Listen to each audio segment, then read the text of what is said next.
Hvala lepa za besedo. Spoštovani, tudi jaz se štejem veliko čas, da lahko danes gostimo v Sloveniji našega predsednika Josefa Dola, predsednika najmočnejše politične družine na evropski ravni.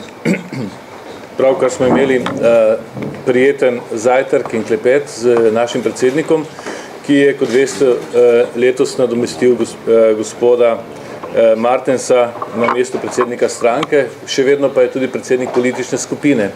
V tem mandatu sem ga spoznal kot uspešnega politika, ki je pravega evropejca, demokrata, ki je uspel različne politične smeri dobro uskladiti v neko učinkovito celoto v Evropski ljudski stranki in zaradi tega lahko rečem, da je dal neko dodatno dimenzijo političnemu življenju na evropski ravni.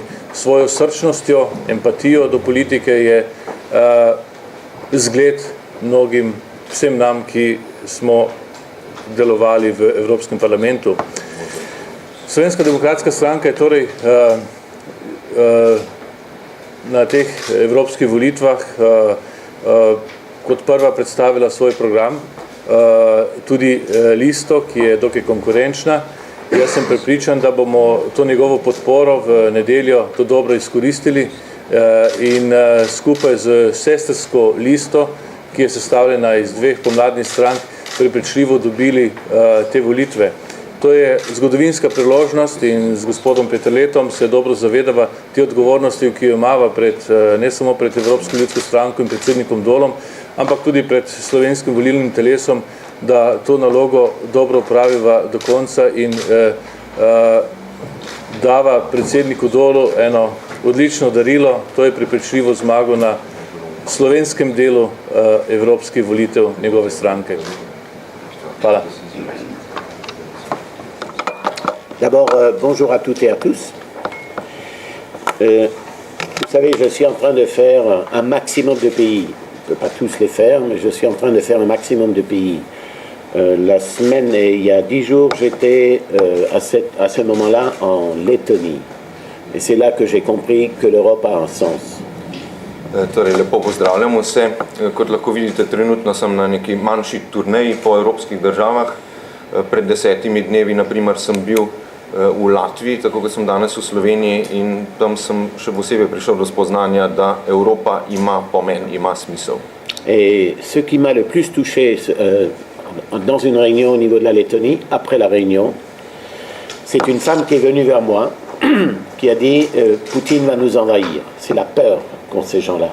Disant Poutine va nous envahir, est-ce que vous allez nous occuper de mes enfants qui ont 18 et 20 ans? Est-ce que vous allez les accepter si Poutine vient chez nous? Ker me je najbolj ganilo tam na tem obisku v Latviji, kot rečeno, tam je bila ena starejša ženska, ki je prišla do mene in je rekla, Putin nas bo okupiral, Putin nas bo zasedel, kaj boste storili za nas? Imam otroke, imam sinove, ki so stari 18-19 let, kako nas boste zaščitili, kako nam boste pomagali? C'est là que j'ai trouvé les vrais Européens. In tam sem odkril prave Evropejce. Puis j'ai aussi fait la campagne au niveau de la France. Et là, j'ai trouvé des moins bons Européens. Quand on leur parle de 25 années de paix, ils savent plus ce que c'était. Potem pa sem jasno kampanjo vodil tudi v svoji domači državi v Franciji. Tam pa sem odkril slabše, ne tako zelo dobre Evropejce, ker se ne zavedajo več tega, kaj to pomeni 25 let živeti v miru. V Franciji te zavesti ni. Mais en ayant discuté de ces sujets-là, j'arrive plutôt à nouveau au moins parler de l'Europe. Ampak vseeno, tako ali pa drugače, ob vseh težavah, vseeno je važno, da govorimo o Evropi.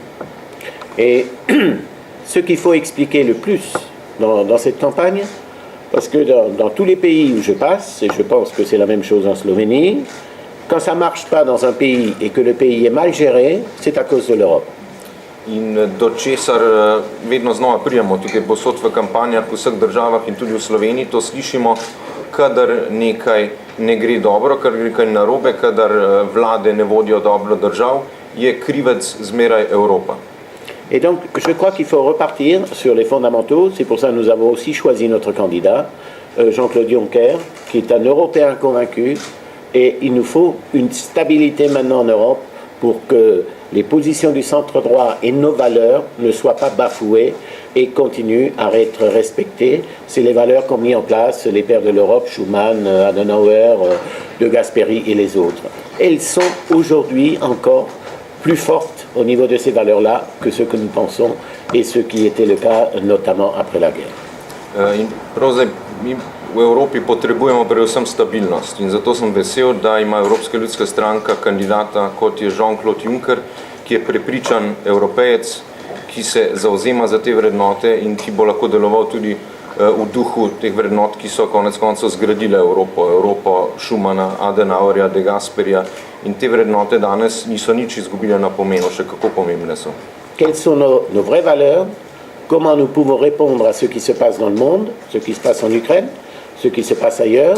Comment nous allons exister par rapport à ce qui va se passer avec le Brésil, la Chine et l'Inde? Je crois que c'est ça les vraies questions européennes qu'on doit traiter ensemble. In prav te vrednote nam bodo tudi pomagale, da bomo lažje se odzivali na današnje probleme, s katerimi se soočamo, recimo trenutno na krizo v Ukrajini, pa kako bomo lahko reagirali tudi naše gospodarstvo na izzive, ki nam jih predstavljajo gospodarstva Kitajske, Brazilije, Indije.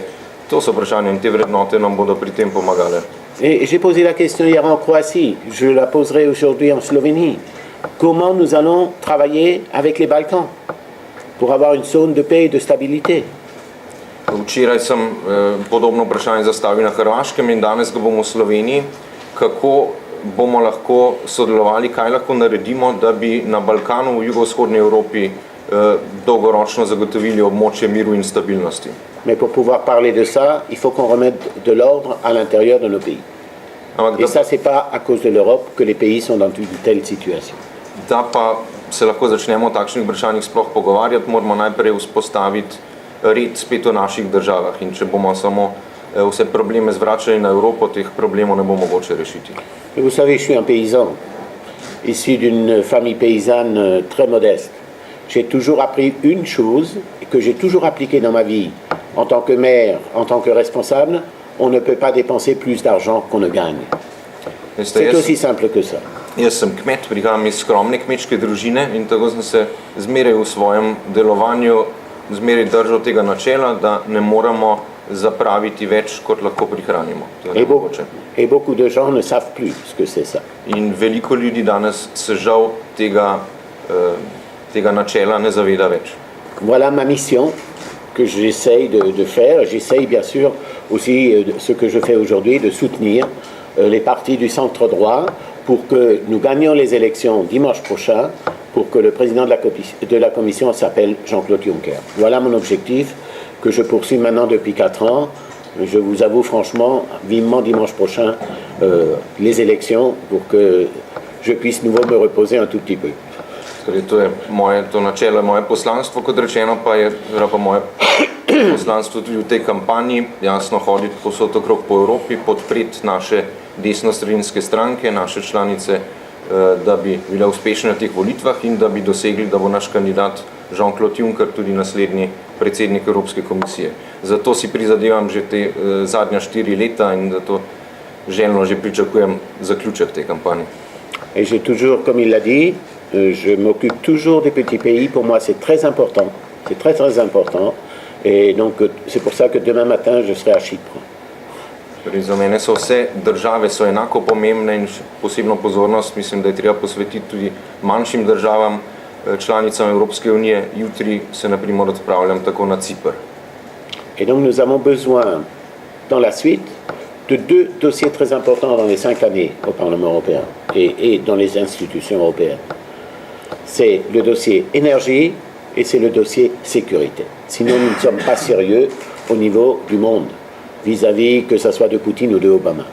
V naslednjih letih, v naslednjem mandatu Evropskega parlamenta in vseh evropskih inštitucij bosta pomembni predvsem 2 vprašanji. Eno je vprašanje energije in drugo je vprašanje varnosti. In na teh se bomo morali resno lotiti, drugače ne bomo mogli resno odgovoriti na izzive, ki se nam zdaj zastavljajo. Et je voudrais tout de suite vous dire, au niveau sécurité, au niveau défense, c'est pas pour faire la guerre, mais c'est au moins pour pouvoir assurer la paix. Et depuis que cette femme m'a parlé, je suis encore beaucoup plus convaincu qu'elle a raison. Torej, ko govorimo o vprašanjih varnosti in obrambe, jasno ne gre za to, da bi vodili neko vojno, nasprotno, da zagotovimo mir. In potem, kar sem prej omenil, ko sem govoril s to žensko v Latviji, sem o tem še bolj prepričan. Voilà, je suis à votre disposition pour répondre à vos questions. Torej, sem na razpolago za vprašanja. Janševa demokracija. Podatki kažejo, da so države, ki jih vodijo stranke iz EPP, uspešno išle iz finančne krize, tiste, ki jih vodijo socialisti, pa ne. V čem je program EPP drugačen, da omogoča uspešno spopadanje s krizo in kaj bi vi predlagali Sloveniji, da bi bila pri spopadanju s krizo učinkovita? Donc, sur une statistique démontre que les pays dirigés par le PP ont été plus de succès à combattre la crise que les pays dirigés par les socialistes. Quelle est la politique du PPE pour faire ça ou aussi pour que vous suggérez à la Slovénie pour Mais écoutez, c'est ce que je vous ai dit. Moi, en tant que maire, j'étais très fier puisque je ne peux plus être maire suivant les législations européennes. Je suis probablement une des seules communes en Alsace qui a toujours une trésorerie excédentaire. Kot sem že omenil, bil sem tudi župan v Alzaciji, v svojem kraju, zdaj pač zaradi združevanja mandatov to ne morem več biti, ampak ko sem bil župan, sem si zmeraj prizadeval za to, da mora biti proračun uravnotežen v moji občini. Vous savez, il y a des gens qui pensent, et c'est exactement des gouvernements socialistes. Ils pensent de cette manière, et quand j'entends ça, ça me fâche. On me dit, mais vous savez, je peux avoir 70% de subventions sur les dossiers, dans les communes. C'est aussi comme ça en Europe. Mais si je ne peux pas financer le fonctionnement, et si je ne peux pas rembourser les 30%, je ne le fais pas. Et ça, c'est de la gestion de bon père de famille qu'au niveau du PPE, on a toujours inculqué et qu'on a toujours fait. To je to razmišljanje, ki je pri socialistih nažalost prevečkrat prisotno. Kljub temu, da lahko do 70% sredstev se da dobiti iz evropskih subvencij, ampak ob tem ne smemo pozabiti, da tistih 30 manjkajočih procentov sredstev je pa le treba zagotoviti. In tega socialisti velikrat ne počnejo, medtem ko v ljudski stranki smo si pa zmeraj zauzemali za uravnotežene javne finance. Je vais parler d'un dossier que je connais mieux, c'est la France. Nous avons augmenté les impôts de 30% et nous avons augmenté la dette. Ça ne peut pas fonctionner comme ça. Les entreprises sont obligées de fermer, de partir. Les délocalisations pour les entreprises, c'est obligatoire, ou alors ce qui est en train de se passer chez nous, c'est la faillite des petites et moyennes entreprises. Ils ferment par dizaines par semaine. Najlažje govorimo o državi, ki jo najbolje poznamo, o Franciji, od kjer prihajam, in tam je trenutna vlada je zvišala davke za do 30% in veliko podjetij se srečuje z velikimi težavami za preživetje, oziroma veliko podjetij se seli svojo proizvodnjo v tujino. Velike težave so. Donc les gouvernements PPE, prenez l'Irlande, avec notre ami Kenny, prenez l'Espagne, prenez le Portugal. Alors je parlerai autrement un petit peu avec la Grèce. La Grèce, je parle surtout de ces trois, et la Lettonie, qui est beaucoup plus près de chez vous aussi. Regardez ce qu'a fait Dombrovskis quand il est arrivé au pouvoir. Torej, če pa omenjamo države, ki jih vodi Evropska ljudska stranka, in tukaj izpostavim Irsko, Španijo, Portugalsko, Grčija je mogoče poseben primer, ampak lahko pa omenim tudi Latvijo, ki je po svoji zgodovini bolj primerljiva s Slovenijo. Et la Lettonie, j'ai rencontré mon ami Dombrovskis quand il a pris le poste de Premier ministre. Il est arrivé dans mon bureau à Bruxelles. Il m'a dit, je n'arrive plus à financer ma dette. Je ne peux plus payer fin du mois les fonctionnaires et les retraites. Qu'est-ce que je fais? Spominjam se, ko je naš prijatelj Valdis Dombrovskis, takratni predsednik vlade latvijski, kako je prišel v mojo pisarno v Bruslju in mi je rekel, ne bomo več mogli financirati plač javnih uslužbencev. Tak javni dolg je, svetuj mi, kaj naj storim. Le FMI a dit, si tu baisses les salaires de 20% en 25% et les retraites de 20%, je peux te donner de l'argent. Mednarodni denarni sklad je takrat rekel, če znižate plače in pokojnine za 20-25%, boste lahko dobili sredstva od nas. Ce qu'on a décidé le matin, j'ai dit, tu dis à tes citoyens, je peux vous payer 80% de votre salaire et 80% de votre retraite, sinon la seule chose que je peux faire, c'est démissionner. In edina rešitev je bila, dati na svet pač predsedniku vlade, naj pove odkrito svojim državljanom, lahko vam izplačamo 80-85% vaših plač pokojnin, drugače lahko samo odstopimo, to je edina možnost. Mes chers amis, c'est ce qu'on me reprochait en tant que paysan, parce que je suis et je reste un paysan. Mais quand un banquier ne vous prête plus, c'est fini. À vous, personnellement, si vous avez un compte en découvert ou quoi, s'il ne vous prête plus, qu'est-ce que vous faites? Qu'est-ce que fait une entreprise quand le banquier refuse de financer? Mais on est dans la même situation au niveau des États. Si les banquiers refusent de financer les dettes publiques qu'on a, eh bien c'est fini, on ne peut plus payer. C'est la vérité, c'est aussi simple que ça. Mais personne ne veut le croire. To so mi nekateri očitali takrat, ampak zadeva je popolnoma preprosta. Vi kot privatnik, vi kot podjetnik še ne morete več financirati svojega dela, če vam banke ne bodo odobrile financiranja, je za vas edina rešitev stečaj in za države ni popolnoma nič drugače. Par contre, si vous avez bien géré, que vous avez encore un petit livret d'épargne, vous pouvez encore vous débrouiller quelques jours supplémentaires. Če pa ste prej razmišljali, če imate že kakšno vloge, kakšne hranilne knjižice, ki je v rezervi, mogoče boste še kakšen teden ali mesec držali. Et là, je veux revenir pour vous donner ce qu'a fait l'Europe dans la crise financière qui est venue des États-Unis. In da se vrnem nazaj, torej kaj lahko Evropa naredi v tej finančni krizi, ki smo jo uvozili iz ZDA? C'est une question qui me vient souvent au niveau des réunions sur les élections européennes. Vous avez financé les banquiers. Voilà ce qu'on me dit. To je vprašanje, ki mi ga, to mi velikokrat mi to očitajo v tej kampanji, ko sem Evropska ljudska stranka financirala bankirje.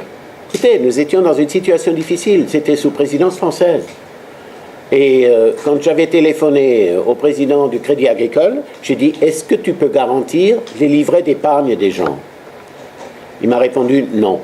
Pendant 72 heures, c'était non. Les livrets d'épargne. Oui, mais avec qui La garantir, le banquier. Le banquier ne pouvait pas garantir à travers la crise financière s'il n'y avait pas d'aide de l'État. Ne, takrat v tistem času pač banke niso mogle garantirati za državno krizo. Vous avez parlé avec qui? Le président, le grand patron du Crédit Agricole. Torej, ko sem govoril sem z... C'était en votre fonction de maire ou... Non, président du PPE. Ja, no, torej, to je bilo pač že v funkciji predsednika Evropske ljudske stranke, ampak je govoril z predsednikom Crédit Agricole, eno od večjih francoskih bank. Et alors j'ai dit, en tant que politique, la première des choses qu'il faut garantir, c'est les livrets d'épargne. C'est l'épargne des gens qui restent sur leur livret. Ils ont travaillé toute une nuit pour avoir un petit peu d'argent sur leur compte. Prvo, kar je, morate zajamčiti hranilne vloge državljanov, torej sredstva na računih, na hranilnih knjižicah ostanejo nedotaknjene. Rappelez-vous, on a garanti d'abord 50 000 euros par livret, après on a garanti 75 000 et après on a garanti 2 livrets par famille. Ça, c'est pas très longtemps. Če spominjate, to je bilo okrog leta 2008, najprej je bilo rečeno, da je zajamčeno 50 000 evrov na osebo, potem je bilo to zvišano na 75 000 evrov, potem na koncu na dva računa, dve hranilni knjižici, 2 vlogi na osebo. Et on a dû soutenir le capital des banques. Sinon, c'était dépôt de bilan. Regardez ce qui s'est passé en Islande. Nismo imeli izbire pač kot podpreti banke, ker drugače bi za to račun plačali državljani. Če se spomnite, kaj se je zgodilo na Islandiji, tudi nam je grozilo podobno. Et je réponds aux gens, j'ai dit, c'est notre politique que nous avons menée qui vous a garanti le livret d'épargne, en finançant les banques. Na te očitke lahko samo odgovorimo, pač naša politika je bila tista, ki je garantirala vaše denarne vloge v bankah. Je sais, tout ça, c'est déjà très loin. C'est déjà très loin au niveau des réflexions sur l'Europe. C'est grâce à l'Europe qu'on a garanti les livrets d'épargne. Vem, da je v mislih državljanov to že zelo daleč, ampak prav to je bilo ključno, da smo zagotovili da sredstva državljanov ostanejo nedotaknjena. Donc il est bien démontré qu'il faut un gouvernement PPE après des gouvernements socialistes pour redresser la barre. Torej, jasno je se pokazalo, da je po socialističnih vladah, da je potrebna vlada Evropske ljudske stranke, da zadeve spet spravi v red. Edo, še kakšno vprašanje? Ja, Če lahko že tako potem. za gospoda Zvera sem imela še eno vprašanje. Kaj lahko Evropski parlament in Evropska ljudska stranka ter SDS naredite za izboljšanje položaja mladih oziroma sposobnosti mladih? Kot vemo, se v zadnjem letu v Sloveniji zelo povečal del tistih, ki odhajajo. Hvala lepa za vprašanje. Bom čisto kratek, ker danes imam priložnost izkoristiti predsednika Dola. V Evropi smo sprejeli nekaj pomembnih resolucij tudi na temo mladih, izobraževanja in pa brezposelnosti. Tudi jaz sem bil nosilec nekaterih od teh in smo tudi v praksi nekaj naredili v tem sklicu. Ne samo, da so evropske inštitucije imeli kar 2 prioriteti od 7 v našem programu razvoja Evropa 2020, namenjeni posebej mladim.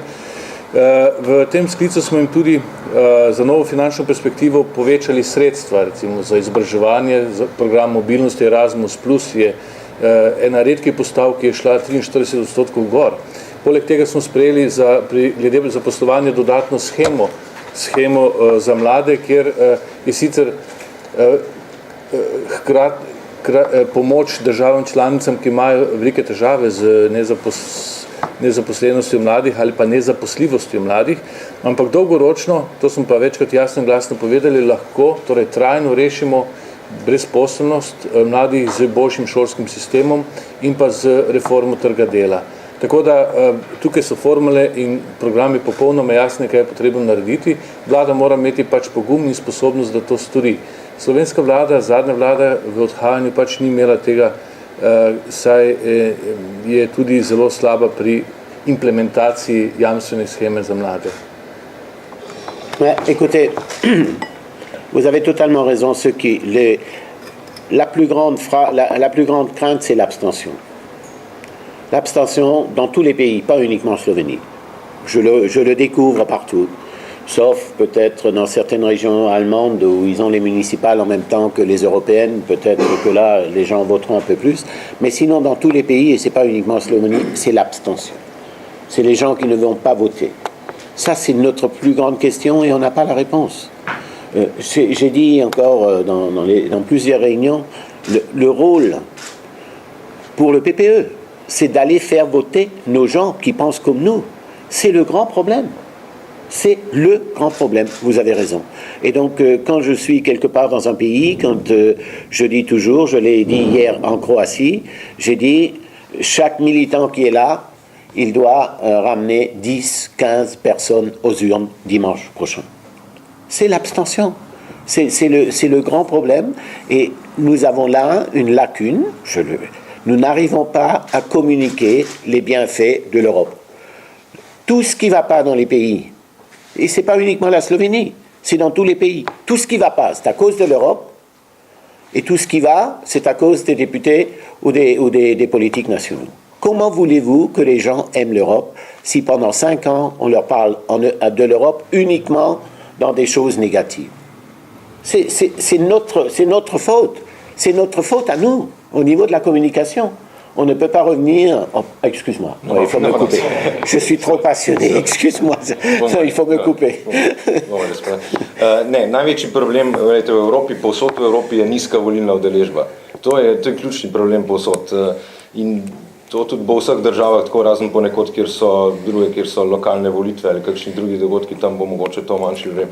Naš ključni problem vseh strank, ampak tudi nas kot Evropske ljudske stranke je, kako naše volilce spraviti na volitve, kako jih pripraviti do tega, da bodo sploh prišli, da se bodo odločili. In jasno je to tudi težko ob tem stalnem bombardiranju, ko se ljudem govori, za vse slabo je, vse, kar se v nacionalnih državah slabega dogaja, je kriva Evropa, za vse tiste pozitivne plati so pa prinesli nacionalni politiki. In to je prav ta nizka volilna udeležba, torej ne prihod ljudi na volitve. To je. Je vous réponds ce que m'a posé comme question une femme à la campagne. C'est toujours intéressant de faire les campagnes. Il y a une femme qui me dit « Je ne veux pas que l'Europe aille dans ma chambre à coucher ». Odgovor je, ne vem, odgovorim to, ker sem eni ženski tudi odgovoril v kampanji. Donc c'est elle qui l'a dit. Oui, c'est elle qui m'a posé la question. Je ne veux pas que l'Europe se retrouve demain dans la chambre à coucher. Ne želim, da se Evropa nekega dne znajde v moji spalnici. Mais j'ai dit, mais madame, je vais vous expliquer. La lampe que vous allumez le matin dans votre chambre à coucher, les normes des gaz dans les lampes, c'est des normes européennes qui vous protègent. Après, vous allez sous la douche, les normes sur l'eau, c'est l'Europe qui vous protège.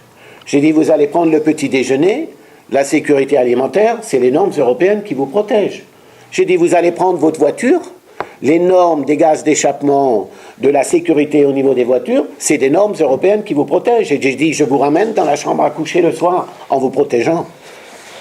Potem odgovor na to, jasno pač, gledajte gospa, ko ste v spalnici, imate vaše luči na stropu, urejajo evropske norme.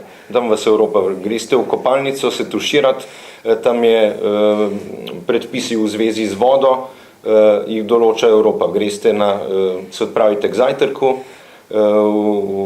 v zajtrku je spet tukaj Evropa, ki določa norme glede prehranske varnosti. Potem se odpeljete v službo z avtom in se tam spet glede izpušnih plinov, glede okoljskih predpisov, je spet Evropa tukaj. Torej vidite, gospa, potem, ko se zvečer vrnete v spalnico, Evropa vas stalno spremlja. Et vous savez ce qu'elle m'a répondu? On m'a jamais dit ça. Rekla mi je, odgovorila je, tega pa še nikoli nisem slišal. Je ne savais pas ça. Non, mais je le comprends. On n'a jamais expliqué ça. In jasno to razumem, ker ljudem tega niso nikoli razložili. Ne? Donc vous pouvez dire je ne veux pas l'Europe, ou alors vous pouvez dire l'Europe vous protège, c'est le cas. Lahko rečete ne želim Evrope, lahko pa rečete Evropa vas ščiti.